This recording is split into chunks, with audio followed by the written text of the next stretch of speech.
जी, नमस्ते विश्वरूप जी, कैसे हैं नमस्कार। आप? बढ़िया, फर्स्ट क्लास। जी, शायद 4 वर्ष हो गए जब हमारा पहले परिचय हल्द्वानी में एक व्याख्यान आपका था और सौभाग्य से मेरा व्याख्यान भी वही था, योग यूनिवर्सिटी थी हल्द्वानी में, तो आपको शायद याद होगा हाँ हाँ, कि मैं। के बाद आपका था वो, मैंने पूरा अटेंड किया था। और मुझे जो याद है कि वो एक मिट्टी का बोतल आपके पास था, तो तब और चेहरा हाँ, वैसे ही बिल्कुल, बिल्कुल, था बिल्कुल, नहीं। और बिल्कुल। मेरे ख्याल से मिट्टी का बोतल आज भी होना चाहिए। हाँ, तो नहीं दिख रहा स्क्रीन पे, लेकिन कहीं आपके घर में है तो कहीं रखा होगा। नहीं, नहीं, बिल्कुल ये आपकी बहुत याददाश्त अच्छी है कि आपने मिट्टी की बोतल याद रखी है, मैं बिल्कुल मेरे साथ मिट्टी की बोतल हुआ करती थी। तो बहुत अच्छा लगा था, पहली बार मुझे भी पता लगा कि डायबिटीज के ऊपर इतना प्रामाणिक रूप से आपने जो कार्य किया था, बड़ा अच्छा लगा था देखकर। लेकिन 4 वर्ष तक शायद आपके कार्य को वैसे देखते रहे, लेकिन जो आपने कोरोना के विषय में इतना हिम्मत भरा एक पूरा का पूरा जो प्रयास आपका रहा, जिसमें आपको पूरा यूट्यूब चैनल और सोशल मीडिया से पूरा ब्लैकआउट कर दिया गया, तो ये जो मुझे लगा कि सही जगह चोट जो आपकी लगी है, ये उसका प्रमाण है एक तरह से। तो हमने ये निर्णय लिया राजीव भाई के पूरे नेटवर्क के लोगों ने कि आप आपका साथ हमें देना चाहिए। तो कहीं न कहीं लोगों के बीच में हमारा राजीव भाई के बारे में लोग हम पर बहुत विश्वास करते हैं, तो हमने कहा कि आपसे एक चर्चा दोबारा करनी चाहिए और लोगों को एहसास भी दिलवाना है कि आप। बहुत लोग मुझसे पूछते हैं विश्वरूप जी की वीरेंद्र भाई आपको विश्वरूप जी का साथ देना चाहिए, क्या आप उनको जानते हैं क्या? तो जानते तो हम हमारी बातचीत तो काफ़ी होती रहती थी, लेकिन बस ये वीडियो एक प्रयास है, एक फॉर्मल बात नहीं करके एक इन्फॉर्मल आपसे और लोगों को ये दिखाने का कि भई आप और हम लोग साथ में काम कर रहे हैं। राइट। तो बहुत-बहुत धन्यवाद आज आपका जुड़ने के लिए हमारे साथ। थैंक यू, थैंक यू, धन्यवाद। तो कैसा कैसा रहा ये कोरोना 3 महीने पहले और 3 महीने बाद का सफ़र आपका? छोटे से में अगर आप बता पाएँ तो? इसमें ये ऐसा है कि बहुत ही डरावना है ये सफर। क्योंकि डरावना इसलिए, लोग तो इसलिए डरे हुए हैं कि कोरोना ना हो जाए। और मुझे इसलिए ऐसा लग रहा है डरावना, क्योंकि मैं आगे देख पा रहा हूँ कि अगर ऐसा ही चलता रहा, षड्यंत्र के इसी तरह से चलता रहा और वो अगर भांडा फूटा नहीं, तो फिर ये कितना ज्यादा नुकसानदेह हो सकता है, कितने आबादी जनसंख्या की हालत खराब हो सकती है, ये देख के बहुत दुख हो रहा है। और हम कुछ कर नहीं पा रहे हैं, सिर्फ बैठे हुए हैं या करने की कोशिश कर रहे हैं, लेकिन हो नहीं पा रहा है उस तरह से जैसा होना चाहिए। दुनिया के बड़े से बड़े वॉर में भी इतना नुकसान नहीं होता होगा, ऐसा मुझे लगता है। 1947 से पहले हालांकि हम और आप उस वक्त नहीं थे, लेकिन तब भी लोगों में इतना दुख या इतनी व्यथा शायद नहीं हुई होगी। अंग्रेजों ने भी इतना उन पे जुल्म नहीं किया होगा, और किया भी होगा तो लगता है ये तो कोई पराया है, तो जुल्म हम सब बंदी हैं तो जुल्म हो रहा है। लेकिन ये तो इंडिपेंडेंट कंट्री है, यहाँ भी ऐसा हो रहा है तो ये तो देखा नहीं जा रहा। और मुझे लगता है कि खास तौर पे हमारे देश में आज भी, मैं तो देखता हूँ हर जगह राजीव भाई की तरह उनसे इंस्पायर्ड लोग, इंक्लूडिंग यू, जो सच को सच बोलते हैं, जो हर तरह से किसी भी तरह से अगर कोई अगर कहीं पे कुछ गड़बड़ हो तो उसमें आगे आके बोलने वाले हैं। इन सब के सब जी। होते हुए भी ये कैसे हो पा रहा है? 4 महीने कैसे निकल गए षड्यंत्र होते हुए भी, अभी तक कैसे निकल गया, आज का दिन भी कैसे निकल रहा है? ये सारे सवाल रहते जी, हैं, जी। इन्हीं के साथ आगे बढ़ रहे हैं। बिल्कुल, बिल्कुल। तो मुझे लगता है कि पूरा एक जनमानस जो आपके साथ जुड़ा है, वो एक बहुत बड़ी उपलब्धि भी है अपने आप में कि किसी हिम्मत वाले व्यक्ति के साथ लोगों ने जो है दिल खोलकर आपका स्वागत किया है। लेकिन कहीं न कहीं मुझे लगता है कि कुछ लोगों के मन में प्रश्न हैं, जो मैं उनकी तरफ से आपसे पूछने का प्रयास करूँगा कि जैसे मैं पहली बार आपसे जो 2016 में मिला था, तो उस समय भी जो आप मेरे बाद आपने जो आपका जो पूरा वक्तव्य था डायबिटीज़ के ऊपर, उसमें दूध की कहीं बात आई थी। ये दूध का ऐसा विषय है जो कहीं न कहीं राजीव भाई के समर्थकों और जो गौ माता के समर्थकों में आपके प्रति एक उनमें संदेह हो रहा है कि ये विश्वरूप जी जो है दूध के विरोध में क्यों बोलते हैं? हालाँकि मैं उसको व्यक्तिगत रूप से बहुत सकारात्मक तरीके से लेता हूँ कि आप दूध के बारे में बोल रहे हैं, गाय के दूध के बारे में नहीं बोल रहे हैं, मैं इस तरह से इसको लेता हूँ। तो मैं थोड़ा-सा इस पे ये चाहूँगा कि एक यदि आपका इस विषय पे एक स्पष्टीकरण हो जाए कि दूध जब आप मना करते हैं तो वास्तविक में क्यों और किस दूध को मना करते हैं? तो एक बहुत बड़ा एक समूह जो है वो आपके साथ और भी जुड़ने को निस्संदेह रूप से तैयार हो जाएगा। इसमें टू स्टार्ट विद, सबसे पहले तो अगर मैं अपना पर्सनल लाइफ की बात करूं, मेरा जो जी। टू स्टार्ट विद मेरा जो खाना है और एक गाय का जो खाना है लगभग एक जैसा ही है। तो सुबह का जी। मेरा रूटीन है कि काफी समय से रूटीन है ये बहुत कम लोगों को हुँ, पता हुँ। है। आपको मैं बता रहा हूँ पहली बात, क्योंकि ऐसी कोई बात हुई नहीं आज तक कि अपने लिए मैं घर से गाय का खाना लेके चलता हूँ, जो सब्जी है और जो फलों के भी जैसे केला है तो अंदर वाला हम खाते हैं तो बाहर वाला गाय खा लेगा, तो एक सिनर्जी सी मुझे लगती है। और जब हाँ गाय हाँ खाता है और हम देखते हैं तो एटलीस्ट मैं देखता हूँ तो एक संतुष्टि सी होती है कि चलो मैंने आज कोई अच्छा काम शुरू किया या अच्छा काम किया आज, ऐसा लगता है। और हाँ हाँ वो जो कोई करेगा ये उसको ही पता चलेगा कि ये मैं क्या बोल रहा हूँ। तो ये तो एक बात हुई। अब आता है दूध के संदर्भ में जो आपने सवाल पूछा, सवाल कई बार आए लेकिन कहीं मौका नहीं मिला जवाब देने को। मैं इस फील्ड पे है डायबिटीज की, जो मेरा स्पेशलाइजेशन है, ये आया मैं आज से 11 साल 12 साल पहले। तो मैं, अच्छा हाँ, राजीव जी तो इस दुनिया में 2010 तक थे हमारे साथ, तो उसके जी बाद ही मेरा मेन। तो 2010 से पहले की जो दुनिया है, हमारा देश भी और दुनिया भी और आज भी, ये दोनों दो अलग दुनिया है। मैं अब बताता हूँ छोटे बच्चे हैं कि तब हमारे देश में, सिर्फ एक उदाहरण लूंगा, 1 लाख में एक डायबिटीज बच्चा होता था। अब ऑफिशियल फिगर है अच्छा 1/50 डायबिटीज बच्चे, ठीक है ना। अच्छा तो पहले के मुकाबले डायबिटीज, ऑटो इम्यून डिजीज, बच्चों का मेंटल डिसऑर्डर, जो चीज राजीव भाई ने अपने जीवन में देखा होगा, अगर आज होते तो उनको बहुत दुख होता कि उसके मुकाबले 50 गुना 100 गुना ज्यादा है बच्चों में। आज आप देखेंगे बच्चों में मेंटल डिसऑर्डर बहुत ज्यादा आप देखेंगे, डायबिटीज टाइप जी 1 देखेंगे, auto immune disease, skin disease, इतना तब नहीं था, 10 साल पहले नहीं था, क्योंकि मैं 10 साल पहले भी मैं था और आज भी मैं कंपेयर करता हूँ ना।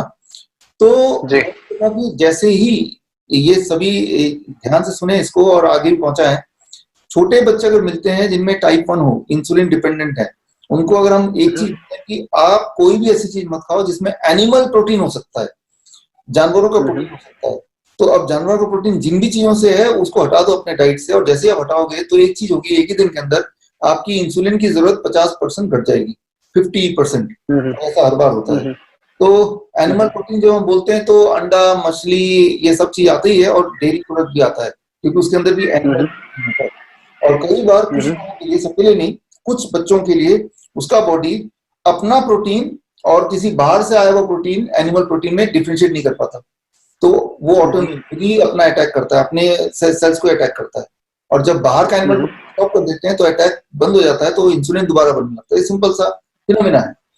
तो फिर मैंने देखा कि ये डेयरी प्रोडक्ट भी और एनिमल फूड भी बंद कर दें तो बच्चा ठीक होने लगता है, कुछ और ना भी करे तो।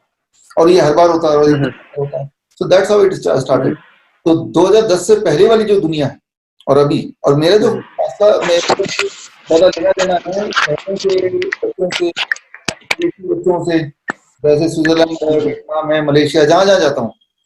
और अनफॉर्चुनेटली गांव के बच्चों से, या फॉर्चुनेटली बोलें, मेरा लेना देना नहीं है, क्योंकि वो मेरे पास आएंगे नहीं, क्योंकि उनको डायबिटीज होगी नहीं।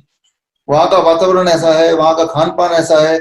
और जहां तक हो सकता है, मैंने इस पे कभी शोध नहीं किया इसलिए मैं ठीक से नहीं बता पाऊंगा, लेकिन जो बच्चों की मैं देखभाल करता हूँ या जो मेरे पेशेंट्स हैं, वो पेशेंट जो शहर में रहने वाले हैं, फ्लैट में रहने वाले हैं, तो उनके पास तो दूध के नाम पे तो वही आता होगा ना, पैकेट वगैरह ये सब कुछ आता होगा। तो मैं ये बोलता हूँ आप दूध मत पियो, वो दूध कहाँ से आता है मुझे नहीं पता, लेकिन आप दूध मत पियो और तो फायदा हो जाएगा। और रहा सवाल जो आप बोल रहे थे, अभी थोड़ी देर पहले ही बात हो रही थी कि जो गाय का दूध या देसी गाय का दूध, देखिए ऐसे लोग जो देसी गाय का दूध पीते होंगे, वो मेरे पास ऐसे लोग तो आए नहीं। वो इसलिए नहीं आएंगे, बीमार पड़ेंगे तो आएंगे। तो इसका मतलब बीमार नहीं पड़ते हैं। अब बीमार नहीं पड़ते हैं तो वो गाय का दूध देसी वाला जो है वो खराब नहीं होगा, तभी नहीं बीमार पड़ते हैं। नहीं तो वो आते मेरे पास। अगर वो आ जाएंगे तो मैं मना करूंगा, लेकिन वो आएंगे ही नहीं, पहली बात तो, क्योंकि वो बीमार नहीं पड़ रहे हैं, है ना। तो ये बहुत अच्छी बात है, बहुत अच्छी बात है। इससे लेकिन वो मेरे पास नहीं आए, क्योंकि मैं गाँव में भी जाऊंगा तब भी नहीं आएंगे, क्योंकि वो बीमारी। तो ये छोटी सी बात है। दूसरी एक बात मैं ये बताना चाहता हूँ कि 2 साल 2.5 साल 3 साल तक तो बच्चे को अपने माँ के दूध पे रहना बहुत जरूरी है। कुछ माएँ क्या करती हैं अभी आजकल के इसमें, शहरों में ज्यादातर, कि वो 6 महीने बच्चे को दूध पिला के फिर वो गाय के दूध पे छोड़ देती है, सोचती है कि अब वो बच्चा पल जाएगा, जबकि तब गाय के दूध पे भी नहीं, वो बाजार के दूध पे छोड़ देते हैं। फॉर्मूला मिल्क बोलते हैं इसको, नेस्ले नेस्ले के मिल्क पाउडर पे छोड़ देते हैं। तो दूध नहीं एक्चुअली वो केमिकल है जिसको दूध का नाम दे दिया गया है, ठीक है ना। तो ये सारी चीजें, तो ओवरऑल चीजों को सिंप्लीफाई करने के लिए मैं बोलता हूँ दूध को हटा दो और आप आगे। बिल्कुल बिल्कुल। और जब भी मैं बोलता हूँ तो मेरे आगे पेशेंट होते हैं खूब सारे, और पेशेंट जाहिर सी बात है वो गांव के लोग जो है वो पेशेंट टाइप होते नहीं है, वो तो ताकतवर है आज और गाय और गांव वो जगह है जहाँ पे लोग धूप में रहते हैं 7 घंटे 8 घंटे, धूल में खेलते हैं, मिट्टी में खेलते हैं। तो वो है गाय और वही है गांव, उसके अलावा जो है वो बिल्कुल शहर है। तो ये छोटी सी बात है जो हमें और आपको समझनी होगी अच्छी तरह से, कि जो तो बीमार नहीं है वो जो भी कर रहा है वो ठीक कर रहा है, और जो तो बीमार है वो जो भी कर रहा है वो ठीक नहीं कर रहा हो। नहीं, बिल्कुल बहुत अच्छा है। क्योंकि शायद आपको नहीं पता होगा, लेकिन आपके बिहाफ पे, क्योंकि आपसे संपर्क करना जो है थोड़ा सा मुश्किल रहता है, क्योंकि आप बहुत कामों में व्यस्त रहते हैं, और वो अच्छी भी बात है। तो आपके बिहाफ पे लोग मुझे कॉल करते हैं कि वीरेंद्र भाई विश्व जी से ये कहिए वो कहिए, तो मैं उनको एक ही बात हमेशा बोलता था आपकी बात का समर्थन करते हुए, कि विश्वरूप जी ने जो आपने कहा ना, एक बहुत खूबसूरत बात कही आपने, कि गाय का दूध पीने वाला व्यक्ति आपके पास आने की उसको आवश्यकता ही नहीं पड़ेगी। इसी कारण से जो भी आते हैं उनको दूध के लिए मैं मना करता हूँ। वो बहुत अच्छी बात कही। तो और कहीं ना कहीं दूध के विषय में आप भी इस बात से सहमत होंगे कि श्री राम, श्री कृष्ण, इन सब वो जो शास्त्रों में पूरा दूध के बारे में लिखा है, तो देसी गाय के दूध के बारे में लिखा है। तो हम लोग उनसे ज्यादा समझदार नहीं है कि हमारे अंदर ये हिम्मत हो कि हम देसी गाय के दूध को बेकार कह दें। तो मुझे लगता है ये आपकी बात का समर्थन करते हुए ही मैं उन लोगों को समझाता था इस बात को। तो ये बहुत अच्छा है। चलिए ये विषय मुझे लगता है कि क्लियर हो गया है। इस विषय में अब ज्यादा बात करने की आवश्यकता नहीं है। दूसरी बात ये कि शायद आपने 3-4 महीने में देखा होगा कि जो आपका नाम घर घर में मशहूर हो गया, घर घर में आपको दूसरा राजीव दीक्षित तक की उपाधि लोग देने लगे हैं। वो आप उसको बड़े सहज भाव से जो है लोगों के बीच में रख देते हैं बात को। लेकिन बड़ी बात क्या है कि आपके बहुत सारे विरोधी भी तैयार हो गए हैं इस कारण से, जो आपके विभिन्न विषयों को पकड़कर आपके खिलाफ जो है वो, जैसे लल्लन टॉप वाले हुए, एक कोई और व्यक्ति है कोई चौधरी नाम का, जो आप जिसका काम ही है आपके विषय में नकारात्मक डिग्री के बारे में, आपके विषय के बारे में बोलना। तो ऐसे लोगों के लिए आपका क्या संदेश है? क्या आप ऐसे लोगों के को किस प्रकार से आप मानते हैं कि वो क्या भूमिका रखते हैं आपके इसमें? वो आपको और हिम्मत देते हैं या आप उनसे निराश होते हैं? क्या आपका रहता है उस विषय में? ये देखिए, ऐसे लोग तो होंगे ही होंगे, विरोधी होना ही है। अगर विरोधी नहीं है वो तभी हो सकता है जब आप कुछ कर ही नहीं रहे हो। कुछ करेंगे उससे किसी का फायदा होगा, और कोई लोग जो जिनके भांडा फूट रहा है उनको नुकसान है, तो वो कुछ तो करेंगे, चुपचाप तो बैठेंगे नहीं।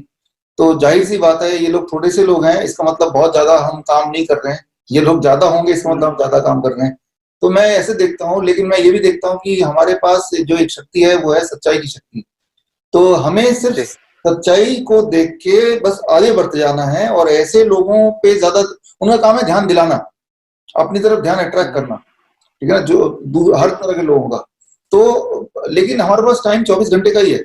ये टाइम या तो जी लगाए उन लोगों को रोकने में, या लगाए हम आगे बढ़ने में।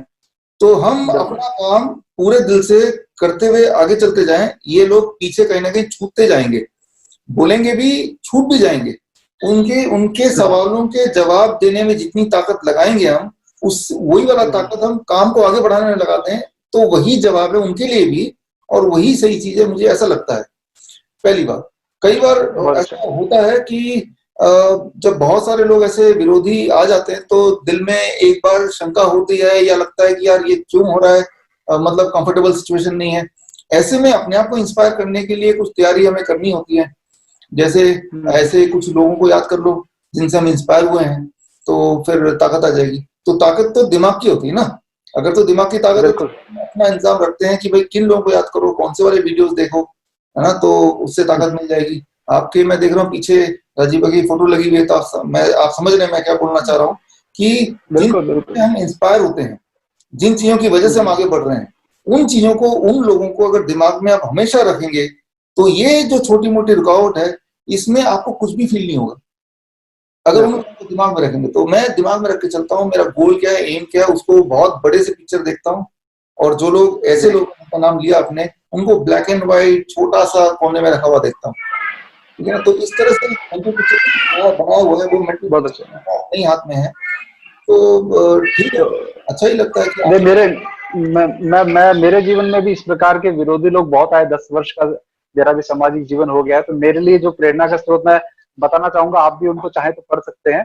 मैं जब भी कोई ऐसा स्थिति आती है जहां मुझे बड़ा संदेह शंका वगैरह होती है, तो इसको जो है मैं नाना साहब पेशवा को याद करता हूँ, अच्छा। जिन्होंने 1857 की क्रांति का, यदि आप कभी पढ़ेंगे तो वो इतनी प्रेरणादायक व्यक्तित्व है कि जिस व्यक्ति ने, जो कोई सोच नहीं सकता था उस समय, अंग्रेजों के खिलाफ आवाज उठाई। जैसे आज हमें लगता है कि ये बिल गेट्स और ये सब ताकतें, आज 13 जून का दिन है, पूरे विश्व में बिल गेट्स के विरोध में आज एकजुट होकर 13 जून को विश्वव्यापी अभियान छिड़ा हुआ है। तो कोई सोच नहीं सकता था कि इतनी बड़ी ताकत के साथ लड़ा जा सकता है। वहां पर नाना साहब पेशवा ने जो है वो अंग्रेजों के खिलाफ 1857 का बिगलो बजाने की जो तैयारी 1851 से की, वो मेरे लिए बहुत प्रेरणादायक एक विषय है। तो कभी आपको भी समय मिले तो नाना साहब पेशवा की जीवनी जरूर पढ़ें, बहुत आपको प्रेरणा मिलेगी।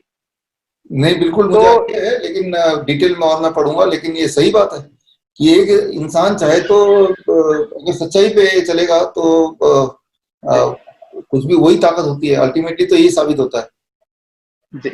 तो अच्छा, अगला मेरा प्रश्न ये रहेगा कि अभी जिस प्रकार से हम लोगों को स्वतंत्रता की अभिव्यक्ति के का जो हमारा दमन किया गया है, और एक साइंटिस्ट रह चुकी हैं जिन्होंने एड्स के ऊपर काफी वो खुलासे किए थे, जूडी माइकोविट्स, आपने नाम सुना होगा।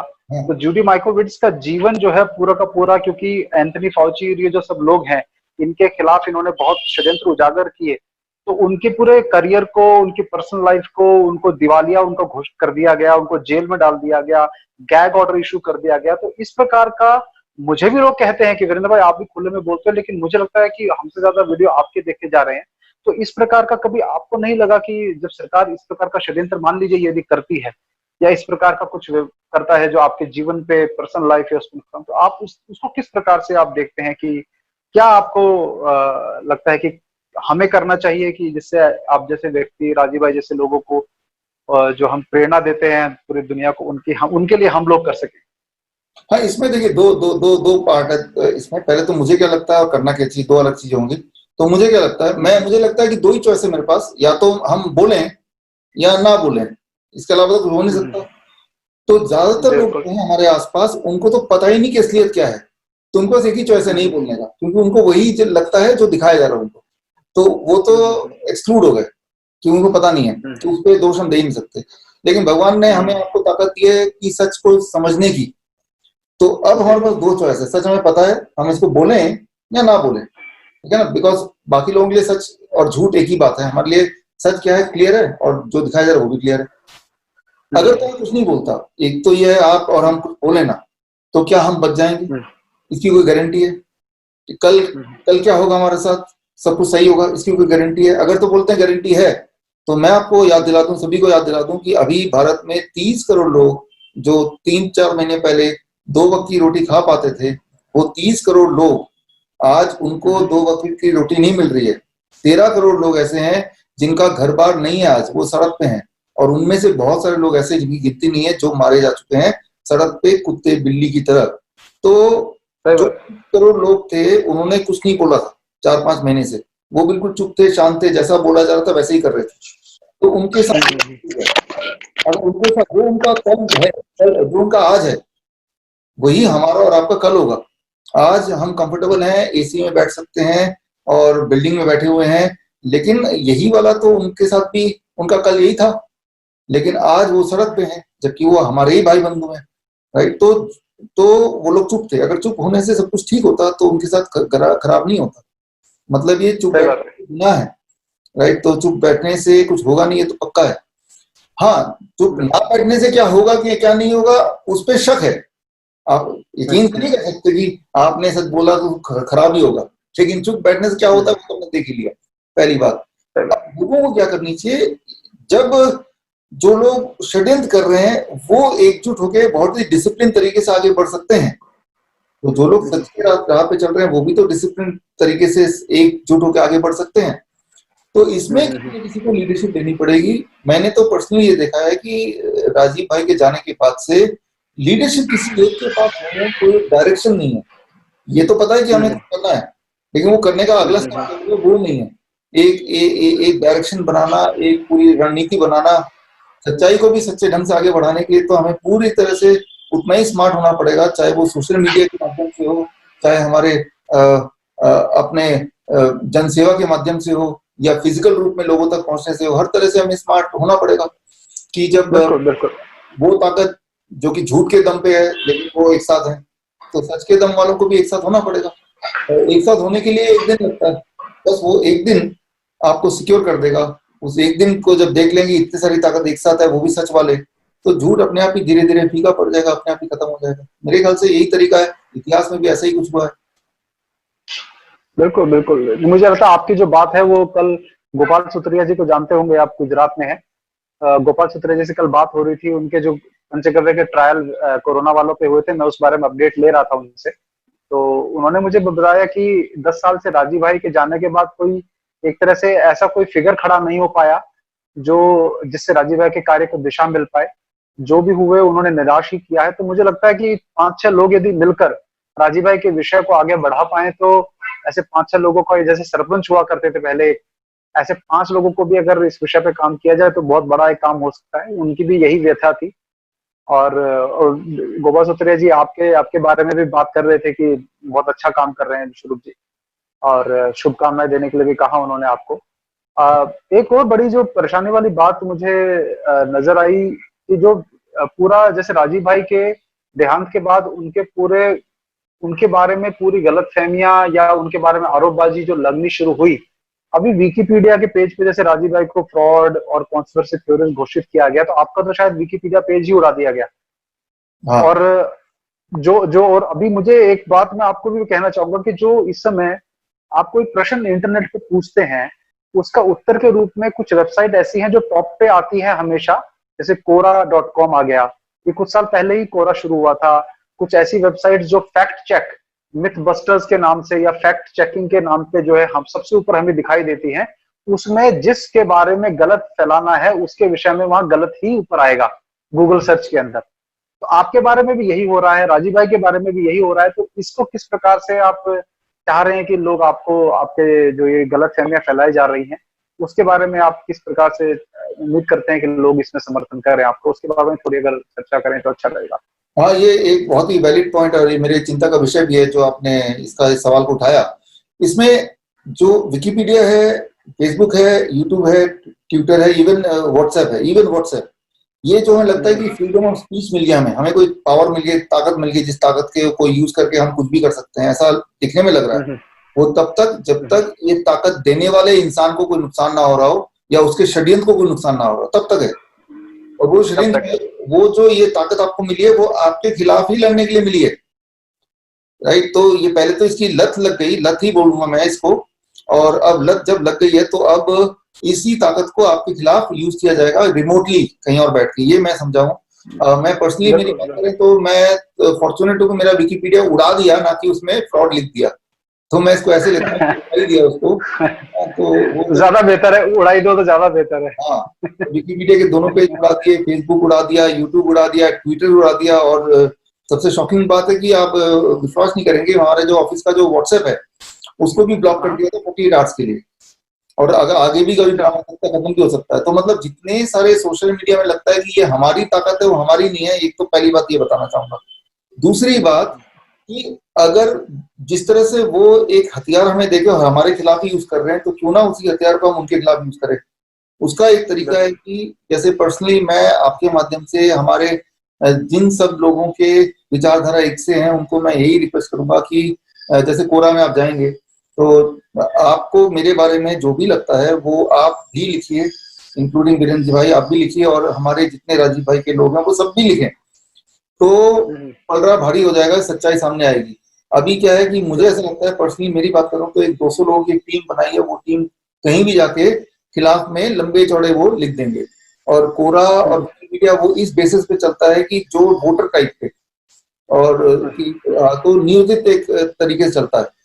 तो जबकि राजीव भाई के जो हमारे हम और आप फॉलोअर हैं, हम तो करोड़ों में हैं। अगर हम करोड़ों लोग अगर विकिपीडिया के पीछे बढ़ जाए और अगर कोरा के पीछे बढ़ जाए, वो तो उसका एग्जिस्टेंस ही नहीं रहेगा। ये बात वो भूल रहे हैं शायद। तो इस कन्वर्सेशन के थ्रू मैं एक छोटी सी चीज मैं बोलना चाहूंगा कि कोरा में आप जाएं, आप लोग जो भी सुन रहे हैं, और जो भी आपने मेरे बारे में समझा है अपने हिसाब से वो आप लिखें, वो सच जो भी है, जो भी आप चाहते हैं, लेकिन लिखें जरूर। नहीं तो अभी क्या हो रहा है कि थोड़े लोग बहकाने के लिए कुछ भी लिख रहे हैं, लेकिन एक आम आदमी जो कुछ जानना चाहता है वो नेट पे सर्च करता है और जो भी दिखता है फर्स्ट उसी पे विश्वास करता है, जिससे जो बातें हम पहुंचाना चाहते हैं सिंपल तरीके ठीक होने के, चाहे कोरोना से या डायबिटीज से या कैंसर से, वो लोगों तक नहीं पहुंच पा रही है। और मकसद भी है कि वो लोगों तक ना पहुंच जाए।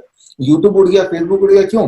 क्योंकि उसमें कोरोना का इलाज जैसे ही बताया, उसके अगले दिन वो उड़ा दिया कि भाई वो इलाज लोगों तक ना पहुंचे।